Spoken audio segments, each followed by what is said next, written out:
से हरे कृष्ण। तो कृपया करके भगवान का आह्वान मंत्र दोहराएंगे। ओम नमो भगवते वासुदेवाय। ओम नमो भगवते वासुदेवाय। ओम नमो भगवते वासुदेवाय। मुखं करोति वाचालं पंगुं लंघयते गिरिं यत्कृपातमहं वन्दे श्रीगुरुदीनतारिणं परमानन्दमाधवं श्री चैतन्यमीश्वर। हरे कृष्णा। आज हम श्रीमद् भगवद गीता के अध्याय 4 दिव्य ज्ञान से श्लोक संख्या 25 समझने का प्रयास कर रहे हैं और हमने अभी तक श्लोक संख्या 24 तक समझा है और 24 तक हमने देखा कि किस प्रकार से अगर कोई व्यक्ति पूर्ण रूप से कृष्ण भावनामृत में स्थित है, अपने सारे कार्यों को कृष्ण भावनामृत में करता है, तो भगवान स्वयं आश्वासन देते हैं। क्या आश्वासन देते हैं? ब्रह्म निर्वाणम रक्षति। उसको क्या मिलेगा? ब्रह्म मिलेगा, अर्थात भगवान का धाम मिलेगा। और ब्रह्मेवतेन गंतव्यम, और गंतव्य अर्थात डेस्टिनेशन। उसका डेस्टिनेशन क्या होगा? नेक्स्ट लाइफ में अमेरिका, गोलोक वृंदावन धाम, भगवत धाम। तो ये जो है भगवान ने कल बताया था, उसी से आगे अब बता रहे हैं कि 2 तरह के लोग होते हैं। 2 तरह के लोग। क्या बात है, आज पर्दा हटा के बैठे हैं विनीता जी, क्या बात है। हरि बोल, हरे कृष्ण। तो 2 तरह के लोग होते हैं। 2 तरह के लोग यज्ञ करते हैं।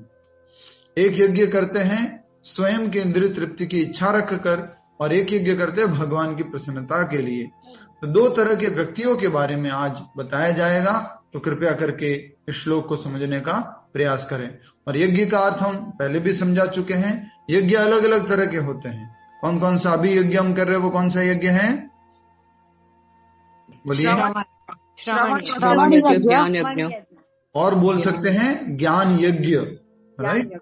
जब भागवत कथा वगैरह होती है तो उसमें लिखा होता है ना, श्रीमद् भागवत कथा ज्ञान यज्ञ। तो ये यज्ञ हैं। उसी प्रकार से द्रव्य यज्ञ होता है। द्रव्य यज्ञ क्या होता है? जिसमें व्यक्ति अपने धन वगैरह का आहुति देता है, धन वगैरह के द्वारा उसको करता है। अभी ये भगवत गीता का यज्ञ तो धन द्वारा नहीं कर रहे, ये तो ज्ञान यज्ञ है।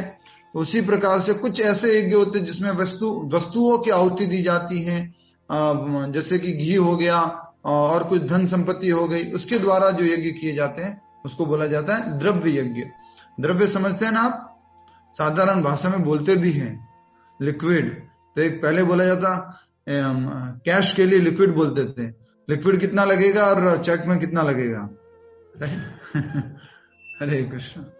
तो ये बात हम समझने का प्रयास करेंगे आज के श्लोक में कि 2 तरह के योगी, 2 तरह के यज्ञ किस प्रकार से किए जाते हैं।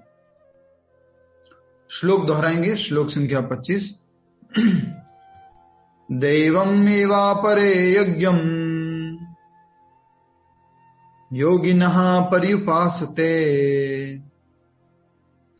ब्रह्माग्नावपरे यज्ञम् यज्ञेनोपवजुह्वति। एक बार और।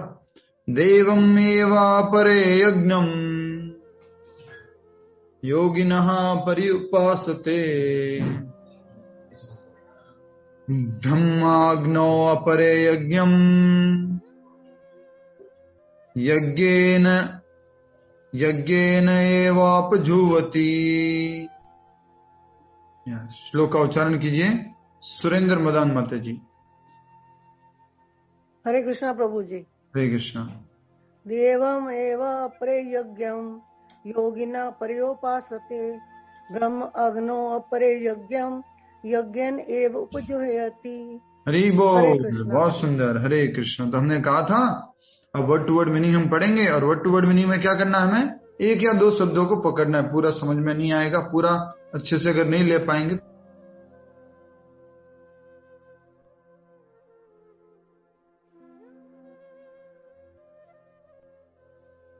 तो 1-2 शब्दों को लेकर, ठीक है।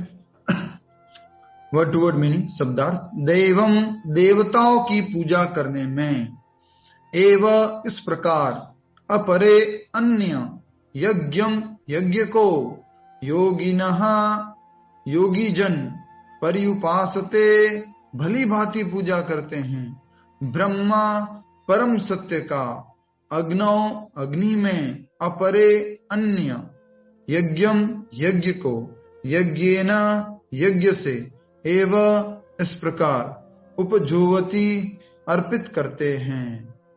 पिछले श्लोक में ब्रह्म ब्रह्म ब्रह्म शब्द ज्यादा था और इस वाले में क्या शब्द ज्यादा है? यज्ञ यज्ञ यज्ञ यज्ञ। ठीक है, तो क्या अर्थ है, कैसे इसको समझना है, कौन से दो शब्दों को हम ले सकते हैं, एक शब्द को ले सकते हैं, वो देखिए। तो एक शब्द ले सकते हैं हम, देवम। देवम का साधारण अर्थ है देवता। ठीक है, देवम देवतागण। दूसरा जो है एक शब्द है, बोलेंगे उपजुवती। उपजुवती मतलब अर्पित करते हैं। ठीक है, उपजुवती अर्पित करते हैं। ये दो शब्दों के माध्यम से हम थोड़ा सा इसको श्लोक को याद रख पाएंगे। ठीक है, अनुवाद तथा तात्पर्य श्रील प्रभुपाद द्वारा अनुवाद दोहराएंगे।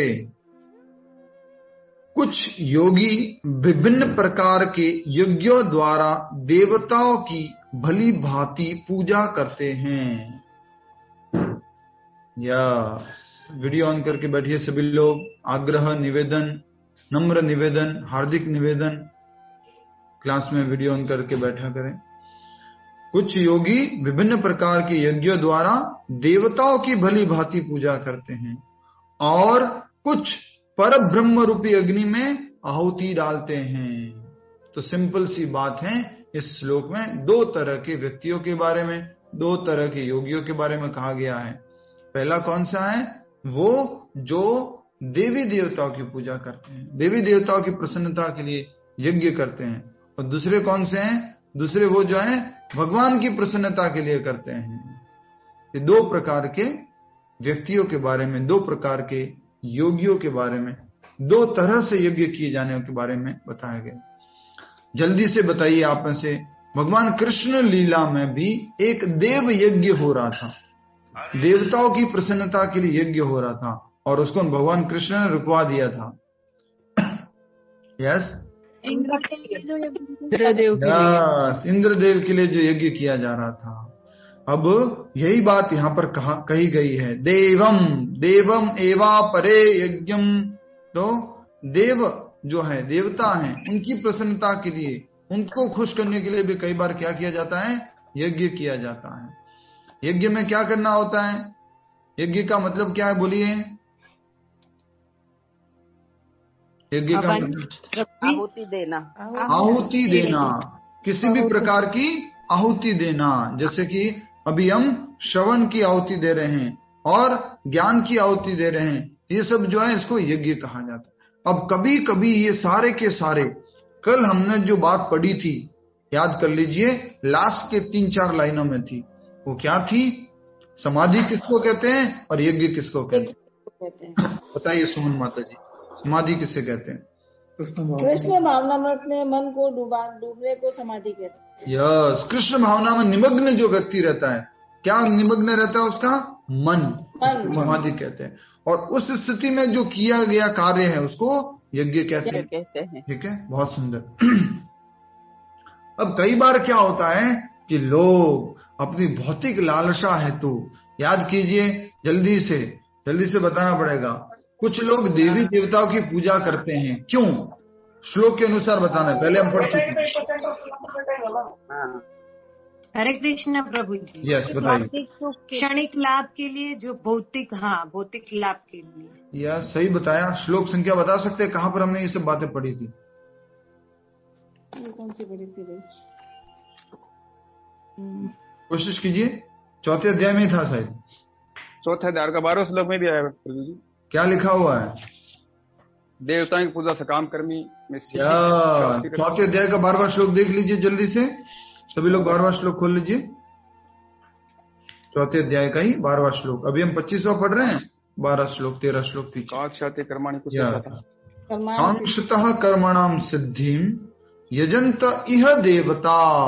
यजंत का मतलब होता है पूजा करते हैं। कौन? कांक्षतः कर्मणाम सिद्धि, जो अपने कर्मों में क्या चाहते हैं? सिद्धि चाहते हैं। मेरा ये हो जाए, मेरा वो हो जाए, मेरा ये। याद कीजिए कौन सा एग्जाम्पल दिया था? एग्जाम्पल कौन सा दिया था? या छोटी बच्ची को क्या चाहिए? आइसक्रीम। आइसक्रीम खाना था तो वो कहाँ चली गई? वो आइसक्रीम वाले के पास गई पैसे लेके। आइसक्रीम वाले ने पैसे ले लिए और आइसक्रीम दे दिया। और फिर माँ के पास जाती है, मम्मी मुझे आइसक्रीम खाना है, तो मम्मी क्या बोलती है? नहीं बेटा, दांत खराब हो जाएंगे। तो देवताओं के लिए भी सिद्धि प्राप्त करने के लिए लोग किसके पास जाते हैं?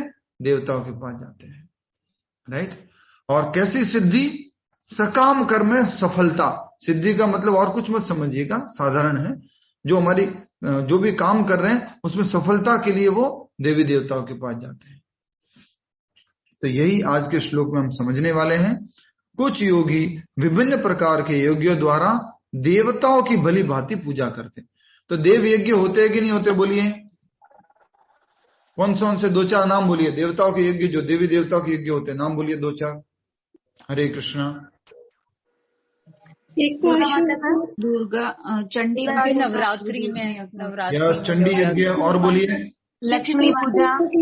लक्ष्मी पूजा, और बोलिए सत्यनारायण शांति यज्ञ, यस, गायत्री यज्ञ, गायत्री यज्ञ, और वास्तु यज्ञ, वास्तु यज्ञ, पुत्र प्राप्ति यज्ञ, धन प्राप्ति यज्ञ, घर प्राप्ति यज्ञ, नौकरी प्राप्ति यज्ञ। हरे कृष्ण। ये सब देवी देवताओं को उद्देश्य रख करके किए जाते हैं। तो आप समझ गए होंगे, अब तो थोड़ा सा आइडिया लग गया आपको। डायरेक्टली कृष्ण को यज्ञ न करके ये लोग किसको यज्ञ करते हैं? देवी देवताओं को। देवी देवताओं को प्रसन्न करने की कोशिश करते हैं। अब एक बात बता दीजिए, जल्दी से उत्तर देना स्माइल के साथ में। क्या देवी देवता लोग अपने से कुछ दे सकते हैं क्या? जो भी देवी देवता देंगे वो किसके द्वारा सैंक्शन होना चाहिए? कृष्ण भगवान कृष्ण द्वारा। क्या बात। तो भगवान कृष्ण द्वारा वो सैंक्शन होना चाहिए। अब ये बात कहां पर लिखी हुई है? 90वें अध्याय में। तो जल्दी से हम इसको प्रमाणित कर लेते हैं, समझ लेते हैं। 90वें अध्याय में ये बात कहां पर कही गई है? कौन बताएगा जो शाम की क्लास में आते हैं? जो भी फल मिलता है वो भी भगवान के द्वारा सैंक्शन होता है। हरे कृष्णा। 28 प्रभु जी। 9.28। हाँ, आप तो शाम की क्लास में नहीं आते, क्या हो गया आपको? ये 9.28। भगवत प्राप्ति, भगवान के ऐश्वर्य, परम गुह्य ज्ञान। 9.28। 28 वाला तो श्लोक है। नहीं प्रभु जी। 15 नंबर में भी है प्रभु जी। हाँ जी, 15 नंबर। 15 नंबर का। अन्य लोग जो ज्ञान के अनुशीलन द्वारा यज्ञ में लगे रहते हैं। 26 लग रहा है प्रभु जी। 26 लग रहा है। 25 भी है, 26 भी है, 26 भी है। अच्छा, 25।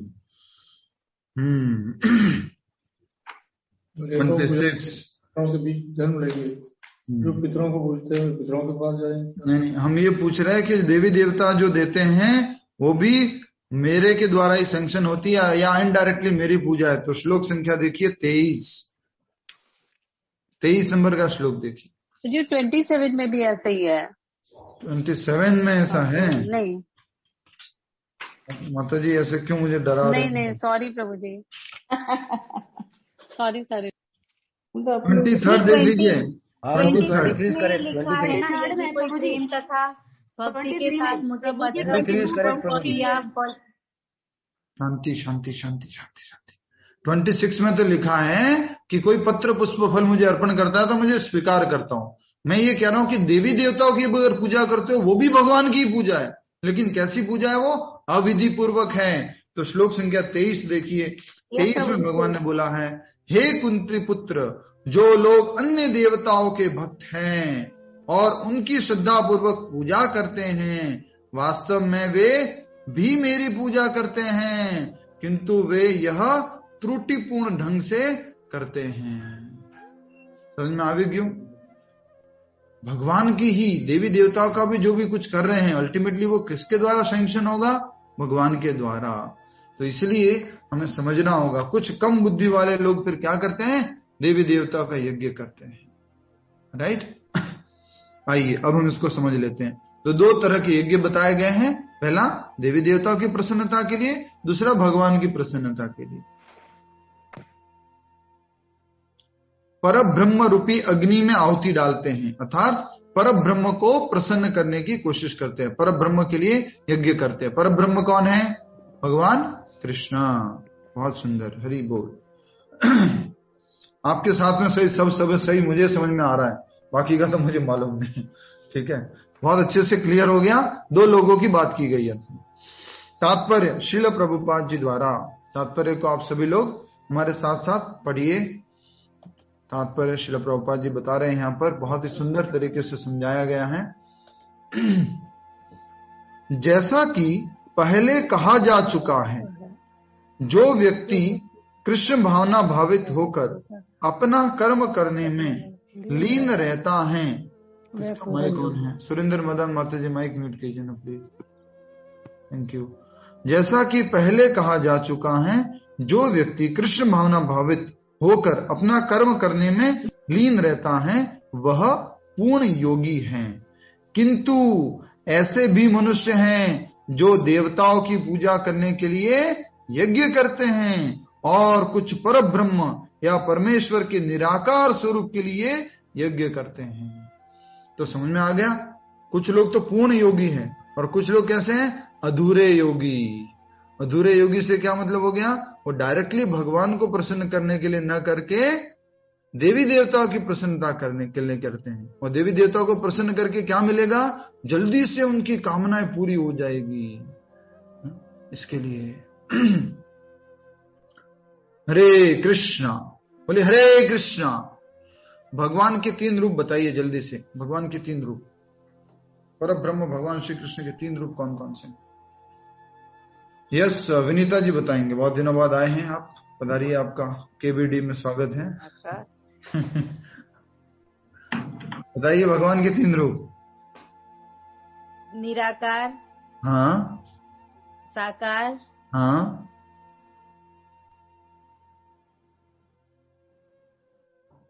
बताइए। सच्चिदानंद। भूल गए क्या? सूर्य का उदाहरण दिया जाता है, याद दिलाता हूँ। ब्रह्मा, हाँ ब्रह्मा,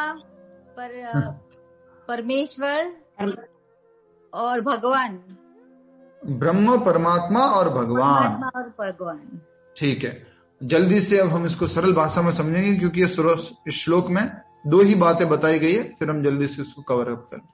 तो इस श्लोक में जो परब्रह्म शब्द उपयोग किया गया है वो भगवान के निराकार प्रतिरूप के लिए उपयोग किया गया है। जो परब्रह्म शब्द उपयोग किया गया, तो परब्रह्म यहां पर जो बताया जा रहा है, कुछ लोग तो भगवान कृष्ण के नहीं, देवताओं के लिए, प्रसन्नता के लिए अपना सेक्रीफाइस करते हैं, आहुति देते हैं। लेकिन कुछ लोग किसके लिए करते हैं? परब्रह्म के लिए। और परब्रह्म क्या है? भगवान का निराकार प्रतिरूप। यहां पर जो सदुपयोग किया गया वो क्या? भगवान की ब्रह्म ज्योति। ठीक है। और कुछ परब्रह्म या परमेश्वर के निराकार स्वरूप के लिए यज्ञ करते। समझ में आ गया? कहीं समझ में नहीं आ गया तो बोल दीजिए अभी। अब 2 तरह के लोग हो गए, समझ में आ गया ना? एक हो गया देवता वाले और एक परब्रह्म वाले। यहाँ परब्रह्म से क्या अर्थ है? भगवान का निराकार शक्ति। ठीक है। प्रभु जी, वो ज्ञान योग में जो आता है वही।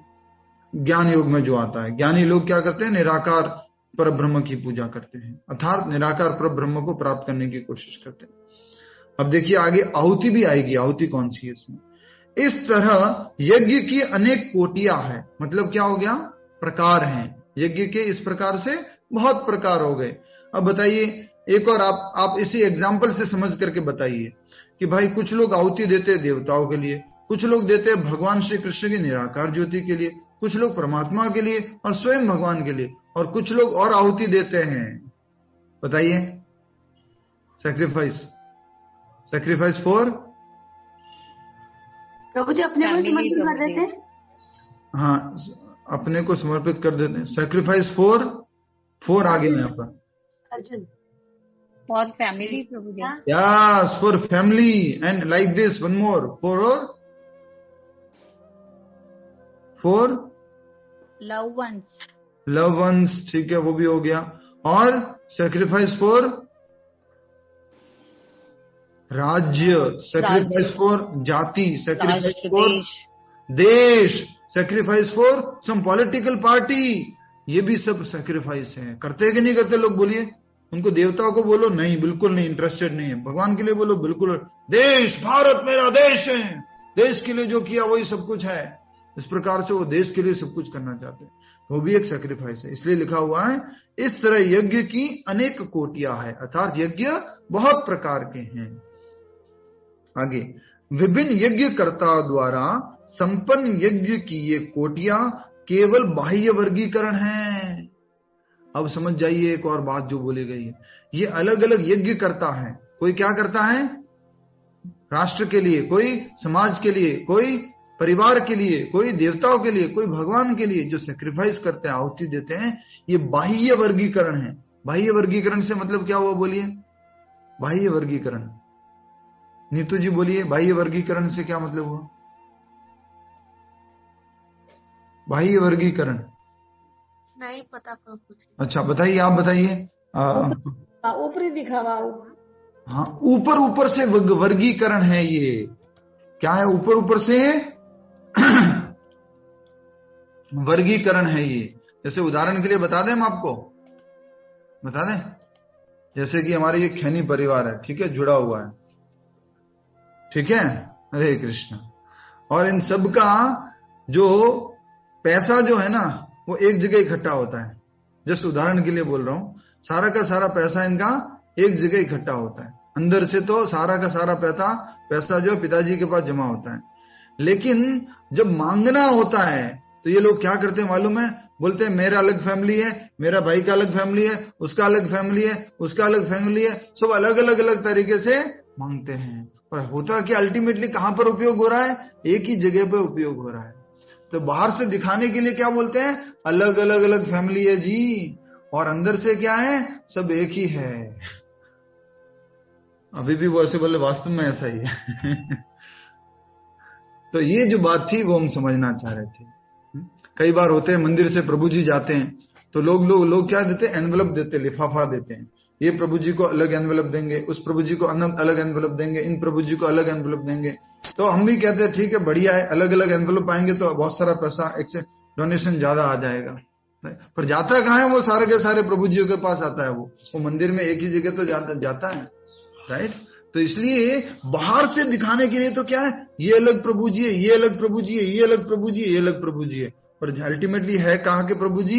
एक ही मंदिर के प्रभु जी है सारे, राइट। तो बाहर से तो लग रहा है ये राष्ट्र यज्ञ है, ये समाज यज्ञ है, ये देश यज्ञ है, देवताओं का यज्ञ है, ये पर ब्रह्म का यज्ञ है। पर अल्टीमेटली अंदर से क्या है वो बताया गया आगे। देखिए, यज्ञकर्ता द्वारा संपन्न यज्ञ की कोटियां केवल बाह्य वर्गीकरण है। वस्तुतः यज्ञ का अर्थ है भगवान विष्णु को प्रसन्न करना। यज्ञ का वास्तव में तो मतलब क्या है? विष्णु को प्रसन्न करना। देवताओं को दोगे वो भी कहां जाएगा? जैसे आजकल जीएसटी हो गया, पहले जीएसटी नहीं था। समझ जाइए सरल भाषा में, पहले जीएसटी नहीं था, पहले अलग अलग टैक्स लगता था। फूड टैक्स, रोड टैक्स का, सर्विस टैक्स, अलग अलग टैक्स लगता था। जाता कहां था? सेंट्रल गवर्नमेंट में जाता था सारा का सारा, राइट। उसी प्रकार से यहां पर दिख रहा है कि अलग अलग देवताओं की पूजा है, उनकी पूजा, ये पूजा, अल्टीमेटली जाता कहां पर है? भगवान कृष्ण के पास ही जाता है। सैंक्शन तो उधर ही होना होता है, राइट। तो ये बात जो है यहां पर हमें समझनी थी, इसलिए कहा गया है वस्तुतः यज्ञ का अर्थ है भगवान विष्णु को प्रसन्न करना, और विष्णु को भी यज्ञ कहते हैं। ये बात हमने कहां समझी थी? बोलिए। यज्ञ का अर्थ है विष्णु को प्रसन्न करना, और यज्ञ जो है विष्णु को भी यज्ञ कहते हैं। ये बात हमने कहां पढ़ी थी? प्रभु जी श्लोक का 23 नंबर 9 कर्मयोग। क्या बात है, इतने दिन पर्दा डाल के अंदर से पढ़ाई कर रहे थे क्या आप? 3.9 यज्ञार्थात कर्मणो अन्यत्र लोकोयम कर्म बंधनः। यज्ञ के लिए अगर कर्म करोगे तो क्या होगा? कर्म के बंधन में नहीं फंसोगे। भगवान विष्णु की प्रसन्नता के लिए कर्म करोगे तो कर्म बंधन में नहीं फंसोगे, और अगर अपनी प्रसन्नता के लिए कर्म करोगे तो कर्म बंधन में फंस जाओगे। ठीक है, समझ में आ गया ना? मैंने उदाहरण दिया खैनी परिवार का और प्रभु जी का एग्जाम्पल दिया, समझ में आ गया ना आपको? बाहर से तो लगता है कि सब अलग अलग अलग अलग अलग है, अल्टीमेटली अंदर सब एक ही है। मतलब कि सारे देवी देवता, ये यज्ञ वो यज्ञ, अल्टीमेटली उससे सेटिस्फाई कौन होते हैं? भगवान श्री कृष्ण। बट 90वें अध्याय के 23वें श्लोक के अनुसार इस तरह से भगवान को सेटिस्फाई करना अविधि पूर्वकम कहलाता है। अविधि पूर्वकम मतलब सही तरीका नहीं है ये भगवान को प्रसन्न करने का। फिर तो आप सब लोग बोल सकते हैं प्रभु जी देवी देवता की पूजा करने में क्या गलत है? बिल्कुल भी गलत नहीं है ना, अल्टीमेटली तो भगवान के पास ही जाता है ना। तो ये भगवान स्वयं कहते हैं 90वें अध्याय के 23वें श्लोक में, अविधि पूर्वकम, ये विधि नहीं है मेरे को अर्पण करने की। नेक्स्ट, विभिन्न प्रकार के यज्ञों को 2 श्रेणियों में रखा जा सकता है। 2 तरह की श्रेणियां बताई गई, 2 प्रकार के यज्ञ बताए गए। कौन कौन से? सांसारिक द्रव्यों के लिए यज्ञ, द्रव्य यज्ञ, तथा दिव्य की ज्ञान के लिए किए गए यज्ञ को ज्ञान यज्ञ। अब जितने भी यज्ञ होते हैं ना, सारे यज्ञ अलग अलग प्रकार के, जितने भी यज्ञ हैं, राष्ट्र यज्ञ है, देवता यज्ञ है, पितृ यज्ञ है, पुत्र प्राप्ति यज्ञ है, कुछ भी अलग अलग यज्ञ है, सारे यज्ञों को 2 कैटेगरी में डिवाइड कर सकते हैं। वो कौन कौन सी हो गई? एक तो द्रव्य यज्ञ हो गया, और दूसरा कौन सा हो गया? ज्ञान यज्ञ। समझ में आ गया? और ज्यादातर लोग कौन सा यज्ञ करते हैं? बोलिए। 99% लोग कौन सा यज्ञ करते हैं? द्रव्य का मतलब होता है वस्तु है, धन संपत्ति, उसका जो सेक्रीफाइस करते हैं उसको बोलते हैं द्रव्य यज्ञ। तो 2 तरह के यज्ञ हो गए, द्रव्य यज्ञ और ज्ञान यज्ञ। अब आपको ये शब्दों को याद रखना होगा क्योंकि ये शब्द आगे रिपीट होने वाले हैं। कौन सा? द्रव्य यज्ञ और ज्ञान यज्ञ, ये आगे अब शब्द रिपीट होंगे। समझ में आ गया? द्रव्य मतलब क्या हो गया? पैसा, मान लीजिए पैसे से वस्तु जो आती है उनके द्वारा सेक्रीफाइस, धन संपत्ति। और ज्ञान मतलब जो ये दिव्य ज्ञान है, जो भगवत गीता का, भागवतम का, शास्त्रों का ज्ञान है, वो ज्ञान यज्ञ। नेक्स्ट, ये शब्द याद रखिएगा ना, तो आपको आगे सब सरल समझ में आएगा। द्रव्य यज्ञ, ज्ञान यज्ञ। द्रव्य मतलब धन संपत्ति, ज्ञान मतलब ज्ञान जो गीता और आदि शास्त्रों में दिया गया। जो कृष्ण भावना भावित हैं उनकी सारी भौतिक संपदा परमेश्वर को प्रसन्न करने के लिए होती हैं, किंतु जो किसी क्षणिक भौतिक सुख की कामना करते हैं वे इंद्र, सूर्य आदि देवताओं को प्रसन्न करने के लिए अपनी ही भौतिक संपदा की आहुति देते हैं। भौतिक संपदा एटले शू? आशिता जी बोलिए। भौतिक संपदा एटले छू? छू बोलेंगे, शू बोलेंगे? Material thing. हाँ, पीछे जो शब्द उपयोग है उसमें से बोलना है। गीता तेजानी माता जी। हाँ, पैसा। गीता तेजानी माता जी, पीछे जो 2 शब्द बताए उसमें से उत्तर देना है। भौतिक संपदा एटले शू? पैसों से खरीदी गई वस्तु। रुक जाइए ना, आपका नाम है क्या? गीता तेजानी। आपसे पूछो तो बताइएगा जी। भौतिक संपदा मतलब क्या? 2 ही तो चीज बताइए अभी। मैंने बोला ये 2 शब्द बार बार रिपीट होंगे। द्रव्य यज्ञ और ज्ञान यज्ञ। भौतिक संपदा किसमें आएगा? द्रव्य यज्ञ। यस, द्रव्य यज्ञ। भौतिक संपदा मतलब धन संपत्ति हो गया ना, तो द्रव्य यज्ञ। तो इसलिए क्या कहा गया है? सांसारिक द्रव्यों के लिए यज्ञ को द्रव्य यज्ञ बोलते हैं, और दिव्य ज्ञान के लिए ज्ञान यज्ञ। जो कृष्ण भावना भावित है, कृष्ण भावना भावित है मतलब कौन? जो भक्त है, ठीक है। जो कृष्ण भावना भावित है उनकी सारी भौतिक संपदा परमेश्वर को प्रसन्न करने के लिए होती है, भगवान को प्रसन्न करने के लिए होती है। बताइए ये कहां पर लिखा हुआ है कि भगवान की प्रसन्नता के लिए वो सारी की सारी अपनी भौतिक संपदा, धन संपत्ति सब कुछ उपयोग करता है? पिछला ही श्लोक है। पिछले श्लोक में क्या बोला है? ब्रह्मार्पणम ब्रह्म वे ब्रह्मणाग्नो ब्रह्मणाहुतम ब्रह्मेवतेन गंतव्यम ब्रह्म कर्म समाधिना। सब कुछ ब्रह्म हो जाता है जब वो भगवान की प्रसन्नता के लिए करते हैं। और एक और है, वो है श्लोक संख्या 21। 21 देख लीजिए, श्लोक संख्या 21, श्लोक संख्या 21 में लिखा हुआ, पढ़िए। क्या नाम है, भगवती जी पढ़िए, श्लोक संख्या 21 पढ़िए, अनुवाद। ऐसा ज्ञानी पुरुष पूर्ण रूप से संयमित मन तथा बुद्धि से कार्य करता ये है। कौन हो गया? ये हो गया भक्त हो गया, ठीक है। नेक्स्ट, अपनी संपत्ति के सारे स्वामित्व को त्याग देता है और केवल शरीर निर्वाह के लिए कर्म करता है। अपनी संपत्ति के सारे स्वामित्व को त्याग देता है और भगवान की सेवा में अर्पण कर देता है।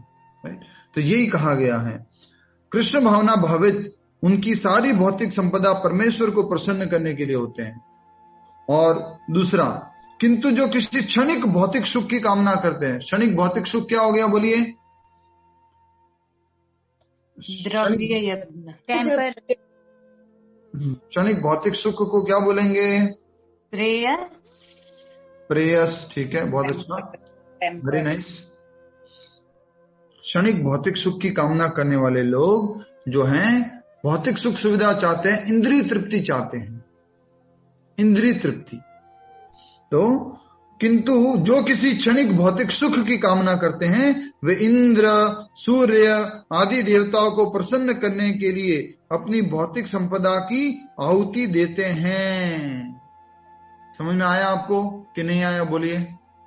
लोग इंद्र, चंद्र, सूर्य आदि देवताओं के पास क्यों जाते हैं, उनकी पूजा क्यों करते हैं? सिंपल सा एक उदाहरण देता हूं मैं, ठीक है। बहुत सारे लोग सुबह सुबह सूर्य को जल चढ़ाते हैं, ओम सूर्याय नमः, ओम रवये नमः, ओम भास्कराय नमः।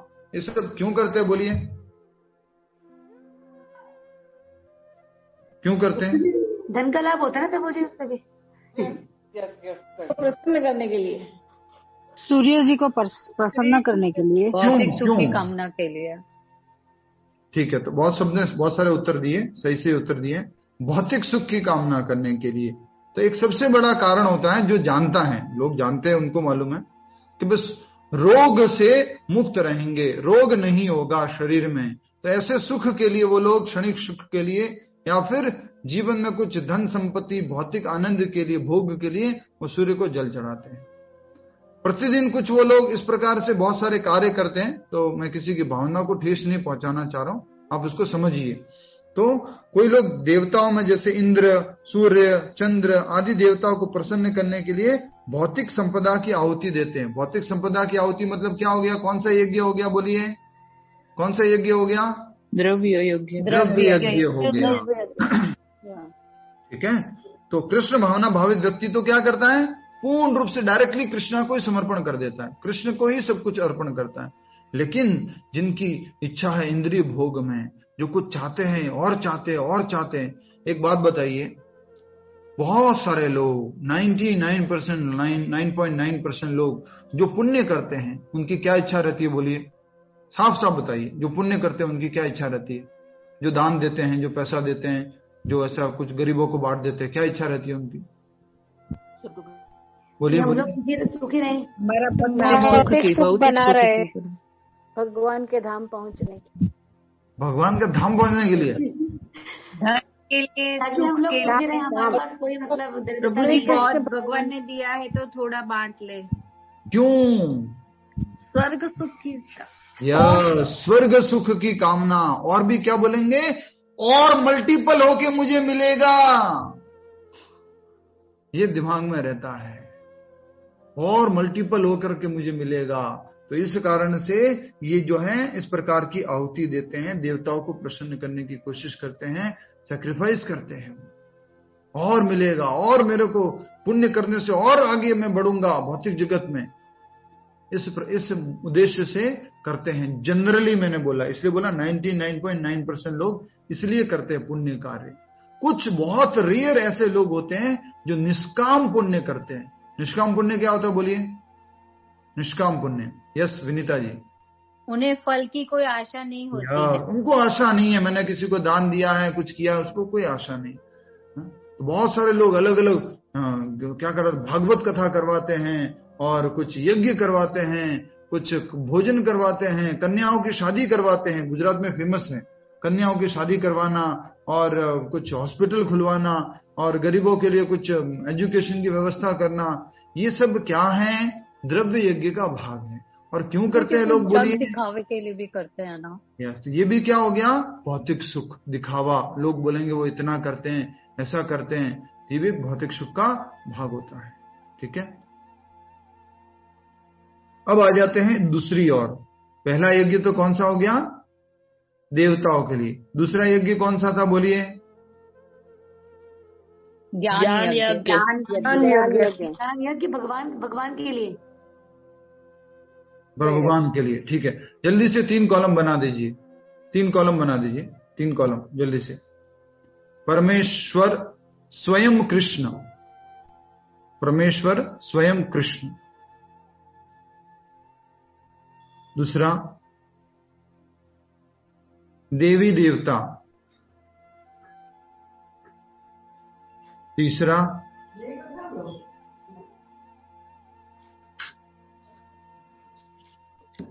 Third one is, first is Lord himself, परमेश्वर भगवान कृष्ण। दूसरा देवी देवता, और तीसरा क्या है? परब्रह्म निराकार भगवान, परब्रह्म निराकार भगवान। ठीक है, तो इस श्लोक में जो डिस्कस किया गया वो किसको डिस्कस किया गया है? दूसरे दो को, दूसरे दो को।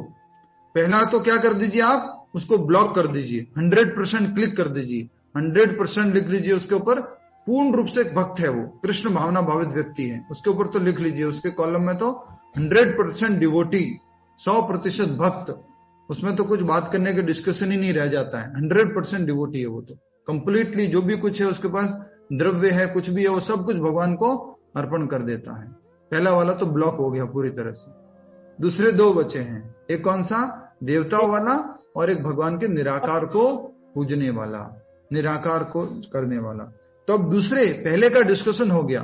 अब पहले वाले में लिखिए, देवता, देवी देवताओं में क्षणिक सुख के लिए द्रव्य यज्ञ करते हैं, क्षणिक सुख के लिए द्रव्य यज्ञ करते हैं।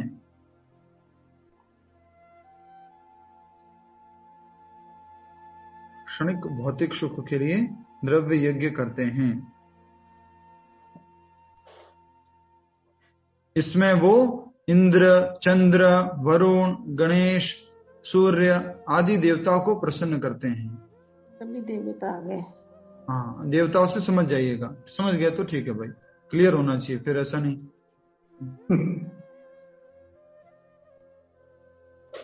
ठीक है, देवताओं में तो देवताओं को प्रसन्न करते हैं इसके द्वारा। अब तीसरा कॉलम जो है उसमें क्या है? परब्रह्म। परब्रह्म अर्थात भगवान का निराकार निर्विशेष ज्योति। और उसमें लिख लीजिए, स्लैश में लिख लीजिए, परब्रह्म भगवान के स्लैश में, भगवान की निर्विशेष ज्योति, निराकार निर्विशेष ज्योति।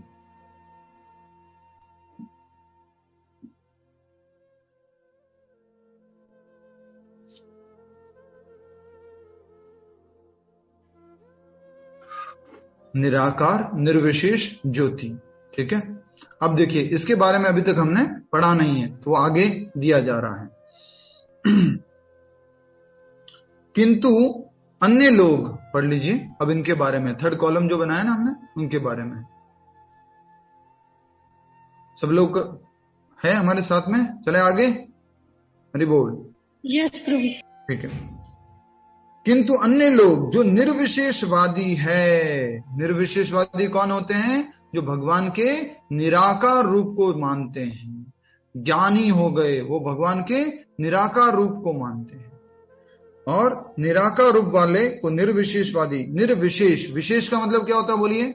निर्विशेष, निर मतलब नहीं, विशेष मतलब विशेषताएं, विशेषताएं। तो भगवान को निर्विशेष मानते हैं कि भगवान में कोई विशेषता नहीं है, भगवान एक निराकार ज्योति है।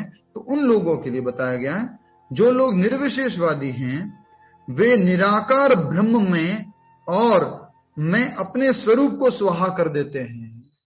निराकार ब्रह्म में किसकी आहुति डाल देते हैं? अपने स्वरूप की। कुछ समझ में आया कि नहीं आया? बोलिए, नहीं आया? ज्ञानी क्या चाहते हैं बोलिए? ज्ञानी लोगों का लक्ष्य क्या होता है? ब्रह्म ज्योति में लीन होना, ब्रह्म ज्योति में लीन हो जाना। हमें तो रूप चाहिए ही नहीं, रूप होगा तो प्रॉब्लम है ना, रूप होगा तो बुढ़ापन आएगा, बीमारी आएगी, गरीबी आएगी, अमीरी आएगी, कालापन होगा, गोरापन होगा, रूप होगा तो होगा। हमें तो रूप चाहिए नहीं। भगवान को भी वो क्या मानते हैं? निर्विशेष। और खुद को भी क्या मान लेते हैं? निर्विशेष। एक दिन आत्मा किसमें जाके मिल जाएगी? उस निर्विशेष पर ब्रह्म में जाके मिल जाएगी।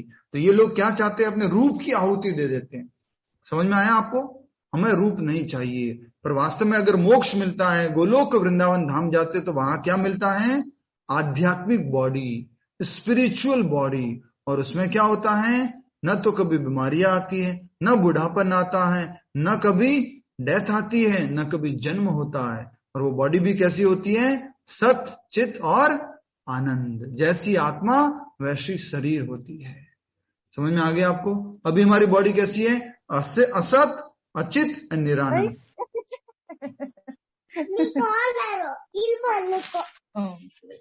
ಎಲ್ಲಿ ಬರ್ಬೇಕೋಪ? ಎಲ್ಲಿ ಬರ್ಬೇಕು? गायत्री माता जी, हरे कृष्ण। ठीक है, सच्चिदानंद का अर्थ बता दीजिए जल्दी से। आप भूल गए तो दोबारा रिवाइज करा। लीना पटेल माता जी, सच्चिदानंद का अर्थ क्या होता है? सच्चित और आनंद का भूल गए होंगे आप। हरे कृष्णा। यस माता जी बोलिए, सच्चिदानंद का अर्थ। आप में से जो नए डिवोटी जुड़े हुए हैं उनकी जानकारी के लिए सच्चिदानंद अर्थ जो है वापस आप समझ सकते हैं। और मैं आपसे रिक्वेस्ट करूंगा, आज 98 डिवोटी जुड़े हुए हमारे साथ में, डेली टाइम पे ज्वाइन करें। और अगर आप नहीं ज्वाइन करेंगे तो आप क्लास को मिस करेंगे, क्योंकि we can accommodate only 100 devotees. So already we are 9900 for this Bhagavad Gita afternoon class. हम लगभग 99 डिवोटीज हो चुके हैं। Earlier we used to have 150 devotees, but somehow other I think after this some Diwali holidays कुछ लोग नहीं आ रहे हैं। तो आपसे रिक्वेस्ट करता हूं कि आप टाइम पे ज्वाइन करें। अगर हम 100 प्लस होंगे तो हम लाइसेंस खरीदेंगे, तो नहीं तो नहीं खरीदेंगे। ठीक है, थैंक यू, आप सभी का स्वागत है। और एक बार फिर से मैं आपसे ये पूछना चाह रहा था, सच्चिदानंद का अर्थ स्वाति जी बताना चाह रहे हैं, बताइए। हाँ लीना पटेल माता जी, हो गया आपका? यस बताइए। विनीता जी बताइए। विनीता जी एंट्री मार रहे बहुत दिनों बाद, वो पूरा फुल टॉस में है। बोलिए। हरे कृष्ण प्रभु जी। हरे कृष्ण। सत्य मतलब शाश्वत, चित मतलब ज्ञान, आनंद मतलब खुशी, आनंदमयी। क्या बात है, हरि बोल, हरि बोल। Now already 100 devotees. Swati ji 5000 रुपये भेज देना, लाइसेंस लेना है। हरे कृष्ण। तो अगर लोग बढ़ेंगे, मैं वापस से अनाउंस कर रहा हूं, 100 डिवोटीज आज हो चुके हैं। अब 100 से ऊपर कोई नहीं जाएगा। अब जो भी आना चाहेगा उसको एंट्री में वेटिंग दिखाएगा। तो वापस से अगर आप क्लास में रेगुलर आ रहे हैं तो हम लाइसेंस खरीदेंगे और आप आइए। लाइसेंस की चिंता मत कीजिए, सब डिवोटीज हैं आप में से बहुत सारे जो इसमें सपोर्ट करना चाहते हैं, भगवद गीता स्पॉन्सर करना चाहते हैं इस कथा को, तो आप बिल्कुल उसकी चिंता मत कीजिए। बट आप क्लास ज्वाइन कीजिए, अपना भला कीजिए, इस ज्ञान यज्ञ में भाग लीजिए। हरे कृष्ण। तो हमने सच्चिदानंद का अर्थ समझा। सत का अर्थ होता है शाश्वत, चिद मतलब पूर्ण ज्ञान, और आनंद मतलब आनंद। तो भौतिक जगत में तो असत, अचित, निरानंद का शरीर है। इसलिए ये निर्विशेषवादी लोग क्या चाहते हैं? ये शरीर जो मुझे दुख देता रहता है, कष्ट देता रहता है, मैं नहीं चाहता वो चीजें होती है शरीर में, इस शरीर को ही स्वाहा कर देते हैं, अर्थात रूप को ही स्वाहा कर देते हैं। रूप ही नहीं चाहिए हमारे को। तो वो कहां चले जाते हैं? ब्रह्म ज्योति में, निर्विशेष ब्रह्म ज्योति। ठीक है। हाँ आगे। किंतु अन्य लोग जो निर्विशेषवादी हैं वे निराकार ब्रह्म में अपने स्वरूप को स्वाहा कर देते हैं। तो निर्विशेषवादी जो लिखा हुआ था ना, तीसरा कॉलम, उसमें लिख लीजिए, ब्रह्म में विलीन होना चाहते हैं, रूप नहीं चाहते। ब्रह्म में विलीन होना चाहते हैं, रूप नहीं चाहते।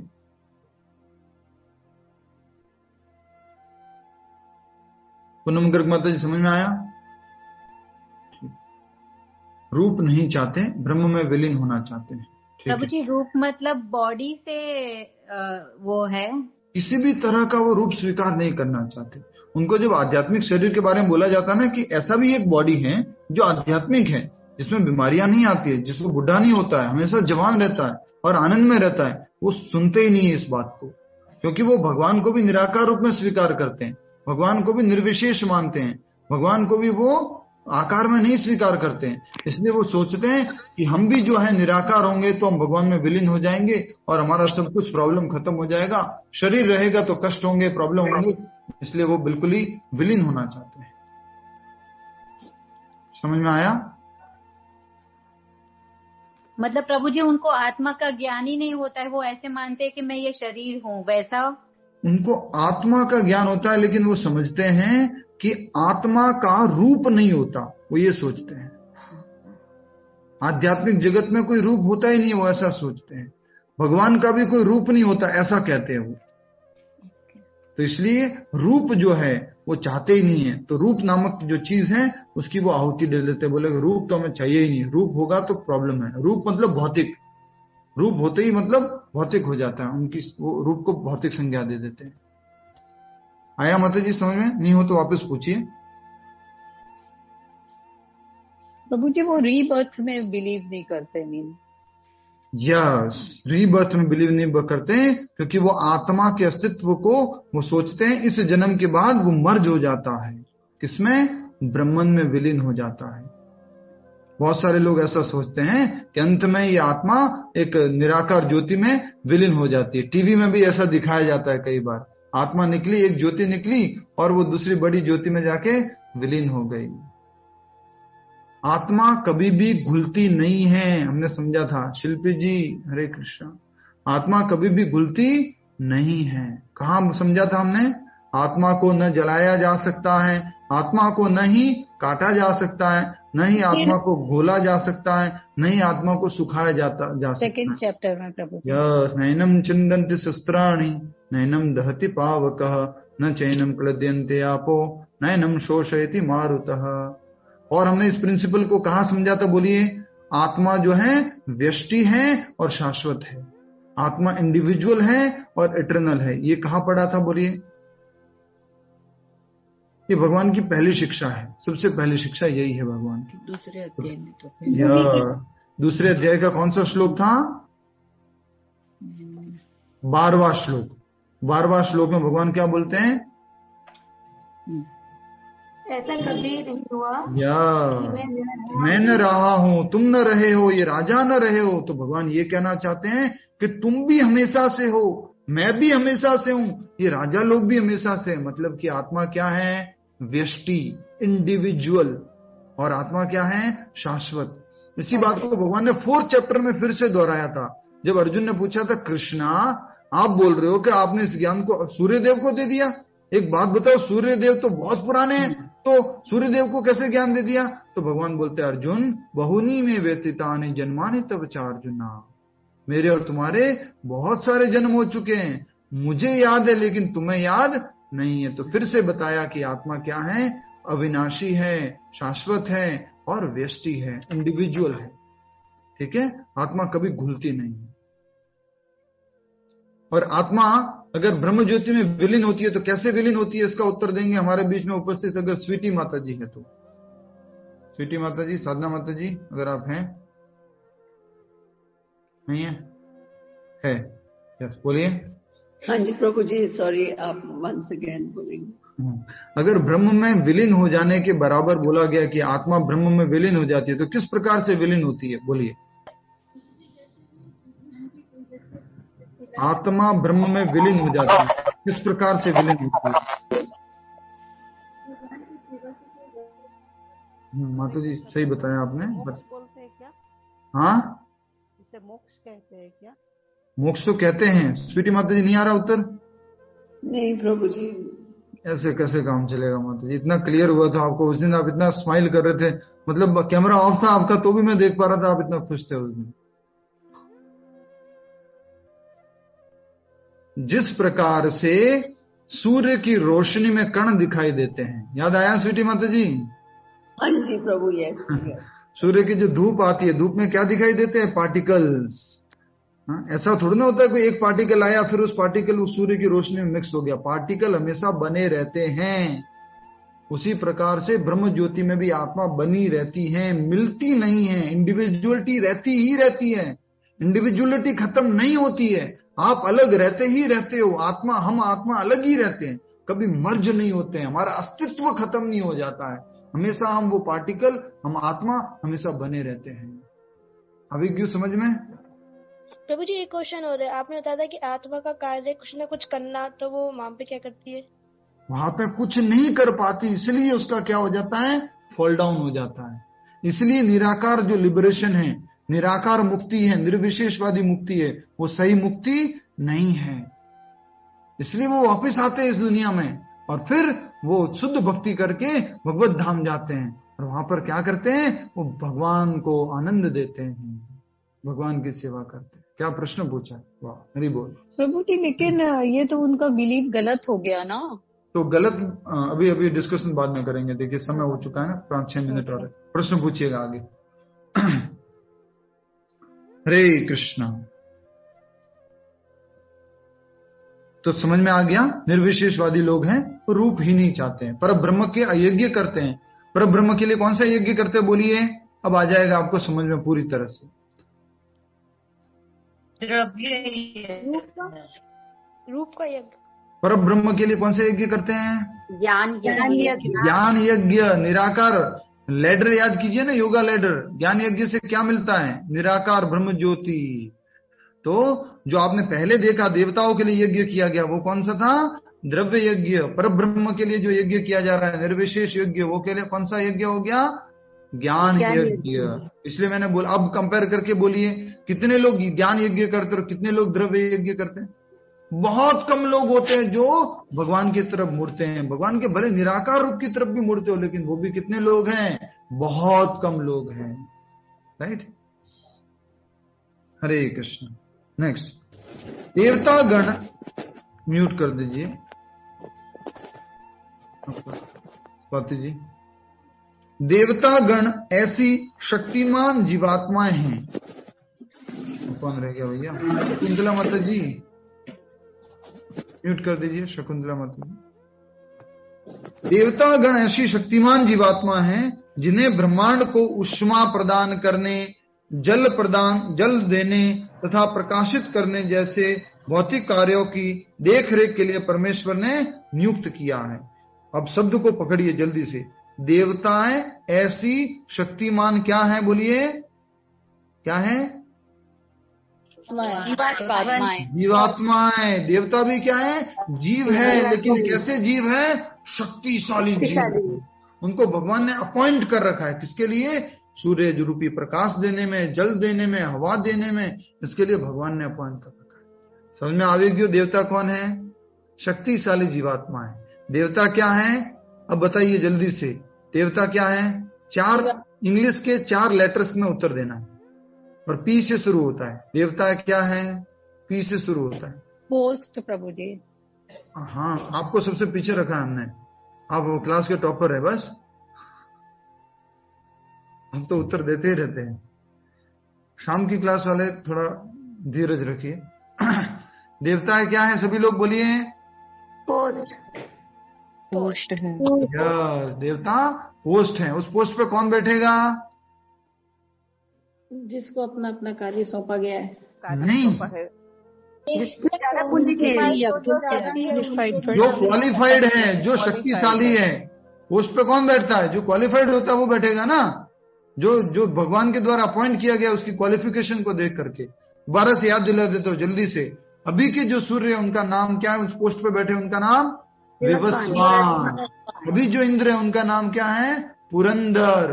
अभी जो चंद्रमा है उनके पोस्ट पे बैठे हुए व्यक्ति का नाम क्या है? सोम। अभी जो अगले इंद्र होने वाला उनका नाम क्या है? बलि महाराज। ठीक है, ये सब पोस्ट है। म्यूट कर दीजिए। नेक्स्ट। तो देवताओं के बारे में ये लाइन अंडरलाइन कर लीजिए, जल्दी से अंडरलाइन कीजिए, ये आपके क्विज में प्रश्न आएगा। देवता कौन है? तो आपका उत्तर होगा देवता शक्तिशाली जीवात्मा हैं जिन्हें ब्रह्मांड को देख रेख करने के लिए परमेश्वर ने नियुक्त किया है। प्रश्न, देवता कौन है?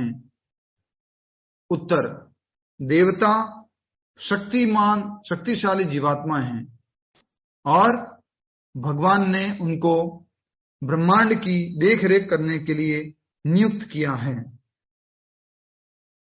देवता कौन हैं?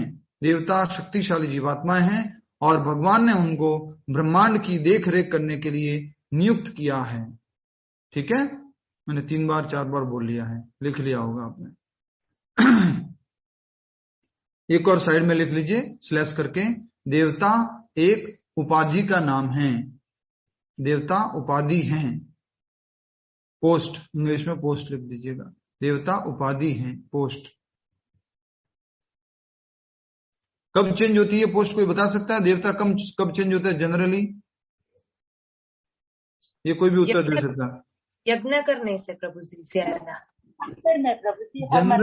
जनरली पोस्ट का टर्म कितने टाइम में आता है? जैसे बोलते हैं ना प्रधानमंत्री, 1 मनवंतर के बाद। 1 मनवंतर के बाद। देव दर्शना वनानी माता जी ने बोली लगाई है 1 मनवंतर की। हरि बोल। सही उत्तर है। तो 1 मनवंतर अर्थात 1 मनु की उम्र के बाद में ऐसा होता है। ठीक है, नेक्स्ट। जो लोग भौतिक लाभ चाहते हैं वे वैदिक अनुष्ठानों के अनुसार विविध देवताओं की पूजा करते हैं। वेदों में जो विधि बताई है उसके अनुसार देवताओं की पूजा करते रहते हैं, जो भौतिक लाभ चाहते हैं।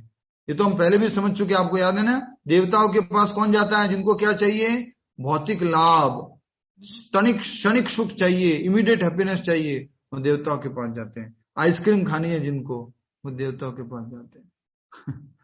ठीक है। ऐसे लोग बहिश्वरवादी कहलाते हैं। बहिश्वरवादी मतलब क्या हो गए? बहि ईश्वरवादी। बहि मतलब बहुत ईश्वरों को मानने वाले, बहुत कंट्रोलरों को मानने वाले। सूर्य से मुझे ये मिलेगा, चंद्र से ये मिलेगा, सरस्वती से विद्या मिलेगा, गणेश जी से ये मिलेगा और शिव जी से ये मिलेगा, वो उसको बोला गया बहिश्वरवादी। ठीक है, नेक्स्ट।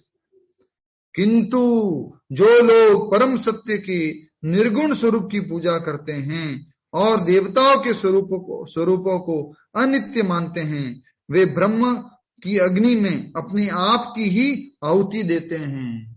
अर्थात कौन सी कैटेगरी है ये जो हमने कॉलम बनाया? उसमें कौन सी कैटेगरी है बोलिए? तीसरी कैटेगरी। कॉलम बनाया उसमें कौन सी कैटेगरी है? तीसरी कैटेगरी। देवताओं में तो वो क्या होते हैं? भौतिक लाभ के लिए जाते हैं उनके पास में, उनकी पूजा करते हैं। किंतु कुछ लोग ऐसे होते हैं परम सत्य के निर्गुण स्वरूप। परम सत्य कौन है बोलिए? जल्दी से उत्तर दीजिए। परम सत्य, परम सत्य कौन है? भगवान। परम सत्य कौन है? कृष्ण है। और कृष्ण का एक निर्गुण स्वरूप होता है, उसको क्या बोलते हैं? ब्रह्म ज्योति। ठीक है। निर्गुण स्वरूप की पूजा करते हैं और देवताओं के स्वरूपों को अनित्य मानते हैं। कुछ ऐसे लोग हैं जो देवताओं को तो अनित्य मानते हैं, लेकिन भगवान के भी कौन से रूप को मानते हैं?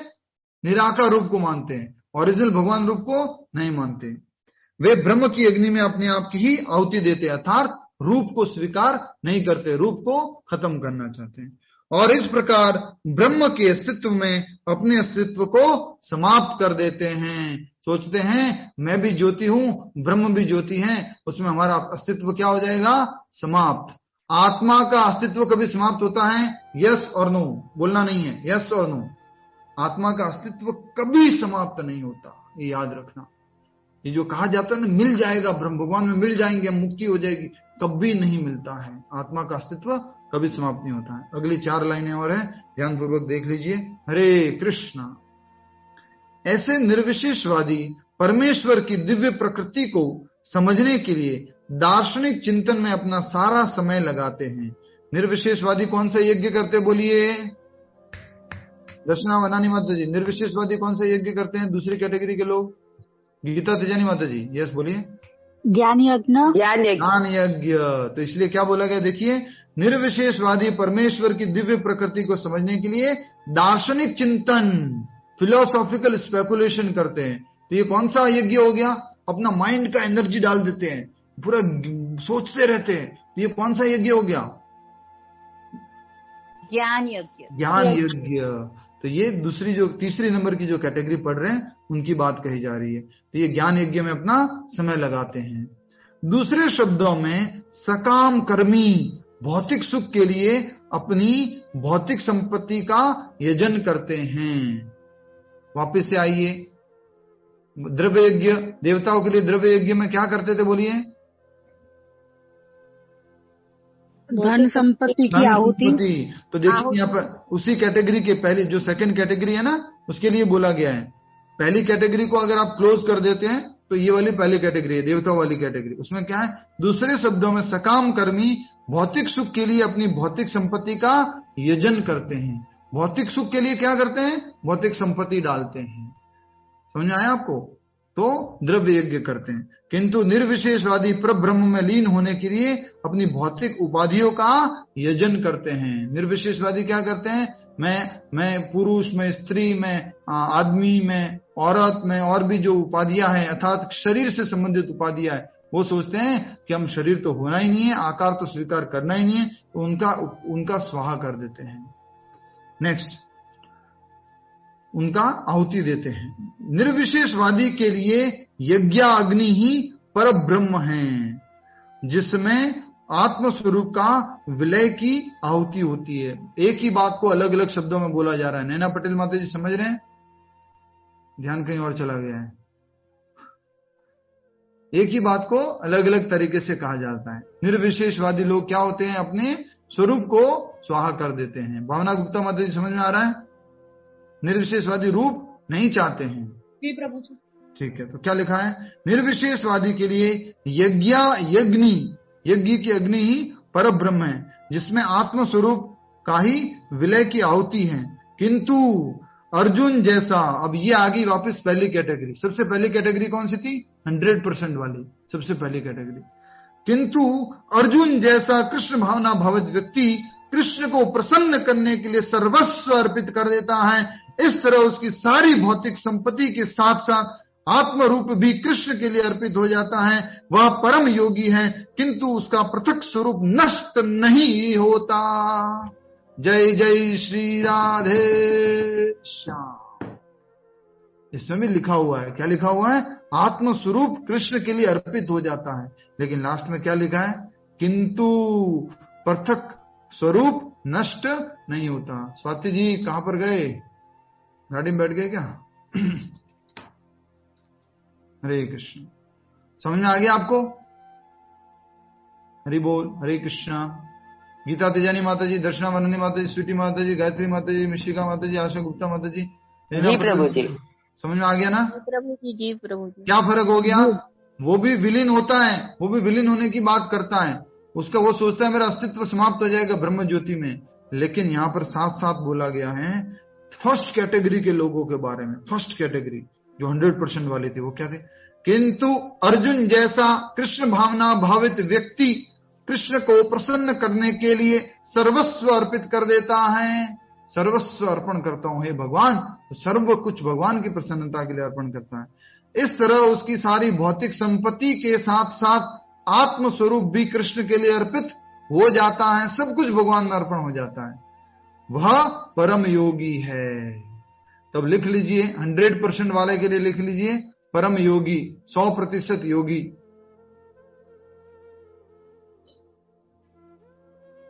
हरे कृष्णा। सुन पा रहे आप लोग? 100% वाले के लिए क्या लिखना है? परम योगी, 100% योगी। जो सेकंड कैटेगरी वाला था उसके लिए कितना लिखेंगे? जो कि देवताओं वाला योगी है, बोलिए। जो द्रव्य यज्ञ करता है उसके लिए कितना % लिखेंगे? 90.9। 0%। हाँ 0%। उसके लिए लिख लीजिए आप 25%। 25% या 30% लिख सकते हैं। और फिर उसके बाद में कौन सा आता है? निर्विशेष ब्रह्म ज्योति में, तो उसके लिए कितना % हो गया? 75%। और एक और रह गया है, वो कौन सा योगी होता है बोलिए? एक और योगी रह गया है, कौन सा योगी हो गया? भक्ति। नहीं, भक्ति योगी तो पहला हो गया ना। अष्टांग योगी। अष्टांग योगी। तो पहले वाले कॉलम में लिख लीजिए भक्ति योगी, दूसरे वाले कॉलम में लिख लीजिए कर्म योगी, तीसरे वाले कॉलम में लिख लीजिए ज्ञान योगी, और चौथा जो बच गया इस श्लोक में जिसका डिस्कशन नहीं किया गया वो है अष्टांग योगी। और वो किसको प्राप्त करता है? परमात्मा को। हे परमात्मा, हे कृष्ण, आपको बारंबार कोटि कोटि प्रणाम है। ऐसा तो मुझे आज तक समझ में नहीं आया जैसा आज समझ में आया है। मजाक नहीं कर रहा हूं मैं, सही से सीरियसली बोल रहा हूं। ऐसे कभी नहीं समझा था कि ये डिस्क्रिप्शन कर्म योगी, ज्ञान योगी और भक्ति योगी, अष्टांग योगी के लिए दिया गया है। वाह, जय श्री राधा वृंदावन चंद्र की जय। ठीक है, समझ में आ गया आपको? एक योगी के बारे में इसमें नहीं बताया गया। कौन सा योगी है स्वाति जी, बोलिए, जो आज हमने नहीं डिस्कस नहीं किया है? अष्टांग योगी। अष्टांग योगी, उसका लक्ष्य क्या होता है? तो देखना पड़ेगा लेटर में। हे भगवान, भी तो बताया ना, एक्शन करना तभी लिखा है परमात्मा को प्राप्त करना। परमात्मा। Rapid fire round with Vinita ji. Vinita ji, rapid fire round. Hare Krishna. परमात्मा को पाते हैं डायरेक्ट। ठीक है, yes yes, rapid fire round चालू होता है। आप उत्तर दीजिएगा, रुकिए। कर्म अनम्यूट कीजिए ना। कर्म योगी का लक्ष्य कर्मकांड करना, द्रव्य यज्ञ करता है, भौतिक सुख प्राप्त करना। नॉलेज ऑफ भौतिक सुख। ठीक है, ज्ञान योगी का लक्ष्य? प्रभु जी आपकी आवाज नहीं आ रही है। ब्रह्म में विलीन हो जाना। ज्ञान योगी का लक्ष्य ब्रह्म में विलीन होना। अष्टांग योगी का लक्ष्य परमात्मा को पाना, परमात्मा को प्राप्त करना। निर्विशेषवादी का ये लक्ष्य ब्रह्म ज्योति में विलीन होना। वो किसमें आ जाएगा? ज्ञान वाली कैटेगरी। ज्ञान वाली में। ठीक है, बहुत सुंदर, समझ गए आप तो, टॉप क्लास। हरी बोल। प्रभु जी याद रहेगा तो अच्छा है। प्रभु जी आगे नहीं रहता। प्रभु जी ज्ञान योगी अष्टांग योगी होता है। ज्ञान योगी अष्टांग योगी होता है? हाँ, ऐसा लिखा है। योगा लेटर चेक कीजिए अच्छे से। योगा लेटर पूरा सेपरेट बता रहा है, ऐसा कैसे हो सकता है? ज्ञान योगी का लक्ष्य होता है निराकार ब्रह्म, अष्टांग योगी का लक्ष्य होता है परमात्मा। अच्छा, ओके, नहीं, हाँ, सॉरी। क्या लिखा है, पढ़िए अच्छे से, लिखिए। नहीं, वो कुछ और था प्रभु जी। ज्ञान योगी और अष्टांग योगी हो उसको मुक्ति मिलने के लिए, तो मुझे लगा कि ज्ञान योगी ज्ञान योगी और अष्टांग योगी को मुक्ति मिलने के लिए बहुत जन्म लेने पड़ते हैं। ज्ञान योगी, ठीक है, हरी बोल। तो मैं वापस से समराइज कर दूं जल्दी से, फास्ट में, 1 मिनट में। आज के श्लोक में 2 तरह के लोगों के बारे में बात की गई है। एक लोग जो देवी देवताओं की पूजा करते हैं, दूसरे लोग जो कि परमेश्वर के निराकार स्वरूप की पूजा करते हैं। जो ज्ञानी लोग, जो निराकार स्वरूप की पूजा करने वाले लोग हैं, वो अपने ही स्वरूप की आहुति दे देते हैं। और आहुति देने के लिए क्या करते रहते हैं? वो ज्ञान का अनुशीलन करते रहते हैं, चिंतन करते रहते हैं, ड्राई मेंटल स्पेकुलेशन करते रहते हैं। इसके लिए बोला गया दार्शनिक चिंतन, फिलोसॉफिकल चिंतन। ठीक है। अब दूसरी जो पहली कैटेगरी थी वो थी देवताओं की। देवताओं वाले लोग क्या करते हैं? क्षणिक सुख प्राप्त करने के लिए द्रव्य यज्ञ करते हैं, और कुछ भौतिक दान देंगे, और कुछ करेंगे, यज्ञ करवाएंगे तो और बढ़ेगा। कई बार बोलते हैं ना, यज्ञ करवाने से धन संपत्ति अच्छी हो रही है, ये अच्छा हो रहा है, तो वो लोग ऐसा करते हैं इसके लिए। बट हम सब लोगों को कौन सी कैटेगरी में आना है? टॉप मोस्ट पहली कैटेगरी में, वो है कृष्ण भावना मत की। अपना शरीर, अपना मन, अपनी बुद्धि, अपनी शक्ति, अपना धन, अपना संपत्ति, सब कुछ भगवान की सेवा में अर्पण करना है। ठीक है, तो ये आज के श्लोक में बताया गया है। हरे कृष्णा। अब इंपॉर्टेंट प्रश्न पूछ लूं मैं, जो लास्ट वाली लाइन है। कभी भी आत्मा का अस्तित्व समाप्त नहीं होता है, कहां लिखा हुआ है? लास्ट लाइन में। किंतु उसका पृथक स्वरूप नष्ट नहीं होता। आत्मा का स्वरूप नष्ट नहीं होता, इंडिविजुअलिटी बनी रहती है। मतलब आत्मा अमर है। आत्मा अमर तो है ही माता जी। मतलब आत्मा इंडिविजुअल है। आत्मा के 2 गुण बताए गए माता जी। अमर होना तो एक गुण हो गया, दूसरा गुण क्या हो गया? इंडिविजुअल भी है, इंडिविजुअल, वो मर्ज नहीं होता, व्यष्टि है, शाश्वत है, शाश्वत फिर गड़बड़ कर दिया। 2 गुण अलग अलग है। शाश्वत एक गुण है, व्यष्टि अलग है। शाश्वत भी है और व्यष्टि भी है। शाश्वत मतलब हो गया एटर्नल, एंड व्यष्टि मतलब इंडिविजुअल। ठीक है, हरे कृष्णा। जल्दी से अपनी माला